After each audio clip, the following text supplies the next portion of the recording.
Speak sponsored by rxcardclub.com. Get a free prescription drug card and save up to 85% on prescription drugs. rxcardclub.com. Minimally invasive surgery restores active dad's mobility. Mednews. AJ Starsiak, a 39-year-old active father, felt a sudden back pain while stretching at the gym.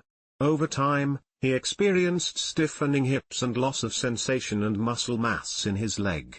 An MRI revealed a 2 cm cyst lodged on a nerve in his spine, putting pressure on the nerve and causing his symptoms. Starsiak underwent a minimally invasive surgery performed by Dr. Corey Walker, which allowed them to remove the cyst without cutting into muscle or fusing the vertebrae.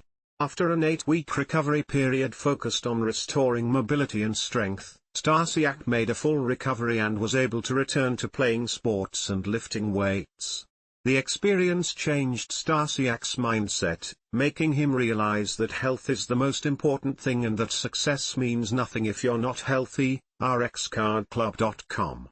Get a free prescription drug card and save up to 80% on prescription drugs. /speak